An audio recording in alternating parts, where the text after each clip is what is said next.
I am convinced that we are going to lose Roe versus Wade, that the Supreme Court is going to knock it down somehow.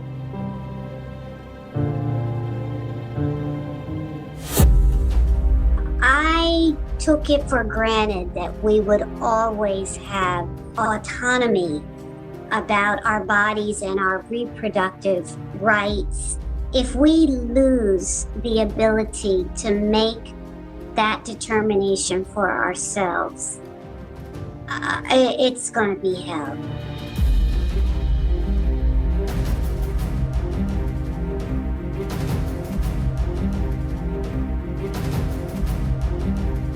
This has to be taken seriously. It's not only against women's rights, it's about everyone's rights. In 1947, before a lot of things were available, I was engaged and I got intimate. And then he went off to overseas, and that's when I discovered I was pregnant. And I got home, and the next morning there was a family conference. There were no recriminations, there were very few tears, but there was discussion. And my mother said, was pushing toward being able to terminate the pregnancy. I didn't know that was possible.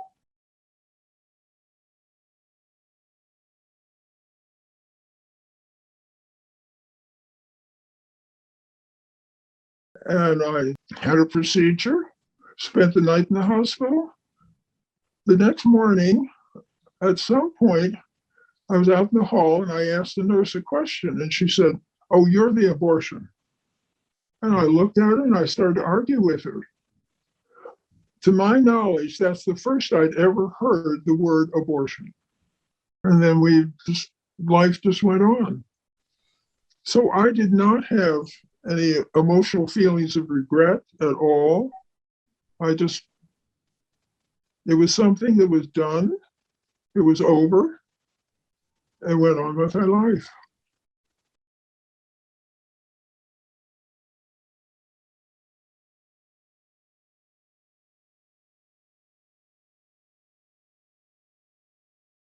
And when I got pregnant again, I announced that I was not going to raise another child, and I would raise it up for adoption.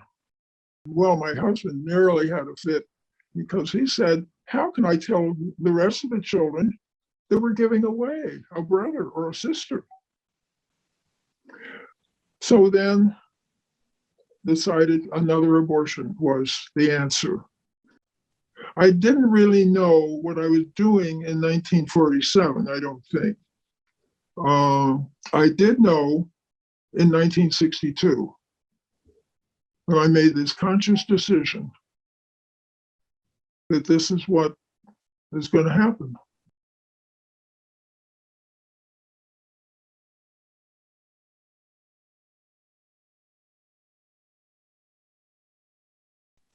I went down there and had another abortion. It was a very safe environment, very clean. I'm not aware of knowing that abortion was illegal. I knew they were harder to get. And to me, it was just kind of, okay, well, that's what you do. You have an abortion. If you come to the end of your rope as to what you're willing to do, you have an abortion to take care of it.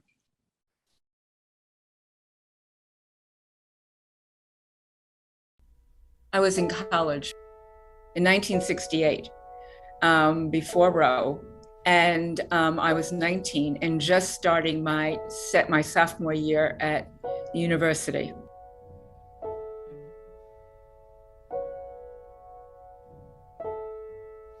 When I got up to college, it was in September, so the very beginning of the semester. When I got up there, I discovered that I was pregnant. And my boyfriend at the time wanted to get married, and I absolutely refused. That was not an option for me. I felt like that I was not prepared for marriage, let alone for motherhood. I knew that having a child would not be the right thing for me. And so the only option I felt was to have an abortion. At that time in Manhattan, they had an organization called the Clergyman Consultation on Abortion. It was a magnanimous, magnificent group of clergy from all religions who made arrangements with medical doctors who were willing to perform safe and medical abortions. The closest doctor near me was in Washington, D.C. So I made arrangements. The next day I went down by myself. The procedure was supposed to be done in his office with his nurse, and they would keep me overnight and watch me just to make sure that everything was okay. When I got down to the hotel, the doctor called around dinner time and came over several hours later to say that everything had changed, that his police informer advised him that his office was going to be raided by the police the next day. But he was still going to perform the abortion for me. However, there would be no nurse. It would just be he and I, and it would be happening at a different place. Here I was with a man I had never met in a city I didn't know, and I was going to go off with him in the middle of the night for a completely illegal procedure. It never occurred to me to question that. He brought me to a motel. He performed the abortion on the dining room table. And the other hitch about this was that he did it without any anesthesia. I was not able to close my legs, which was my natural inclination. I was not able to scream over the pain. I have no idea how long it took. It was torture. I have never felt such pain.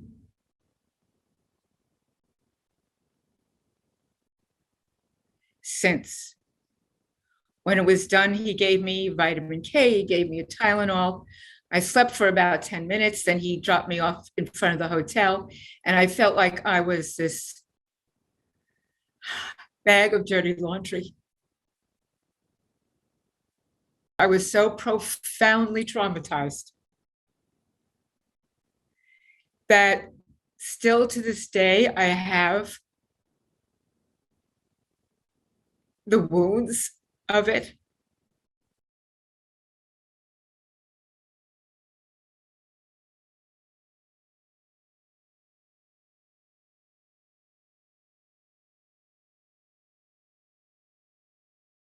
This time it was completely different. It was done in an abortion clinic that was set up in Manhattan in the city. It was clean. The doctors and the nurses were civil. If you're not having it that way, it is brutal. It is absolutely brutal. It was very, very traumatizing. And it still is in certain ways. But the difference between the way I had it the first time and the ways that I've had it since Roe cannot be compared. Women are going to have abortions. There is no way that they're not going to have abortions. And if they're going to have abortions, they deserve to be safe and to be dignified and to be respected for that choice.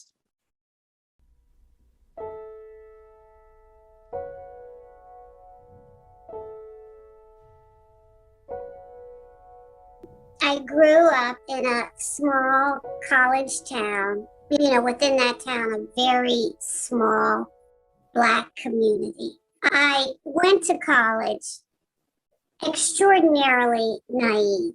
Our parents were not very forthcoming about birth control, sex. You just went armed with the knowledge that you shouldn't do it, period.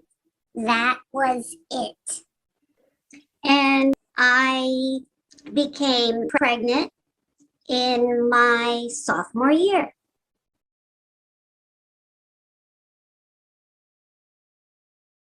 I never even thought about having a child. I was still a child in my own eyes. But more than that, I was the first person in my family to go to college. And getting pregnant in college was just not acceptable. It just wasn't an option.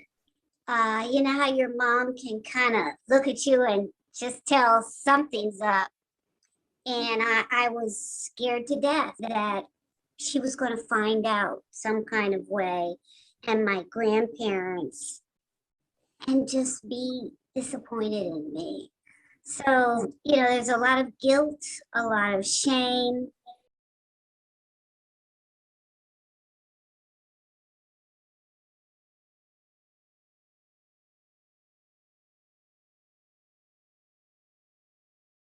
I was able to get, a safe abortion. So physically, it was fine. I was just young and undertaking a procedure that had strong emotional ramifications.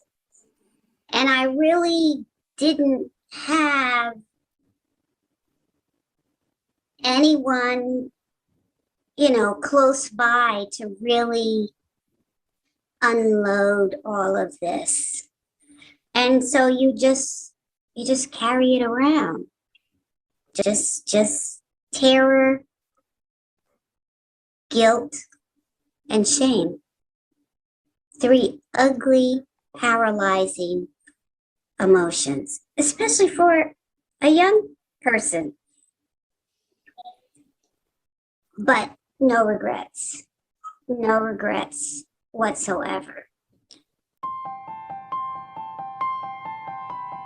Whether we can retain Roe versus Wade for the women in this country or whether they're going to lose it. But I'm really concerned that it's going to be overturned and the teeth will be taken out of it, and women are going to be at the mercy of the courts. It just grabs you in the pit of your stomach. We've had Roe for so long that so many women and men don't know what it's like before. They should never know. No one should ever know what that was like.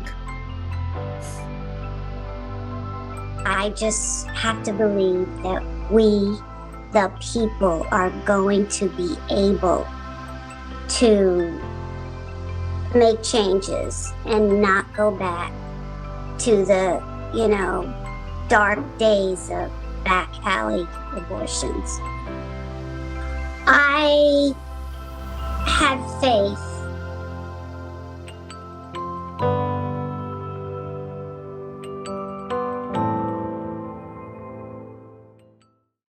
Thank you for watching this story from our online docuseries Stand Up Speak Out, the personal politics of women's rights.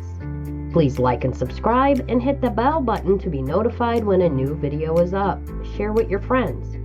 Leave us a comment with your reaction to the story. All this helps us to reach more people. Visit our website, bcvoices.org, to learn more and support our work on our next episode.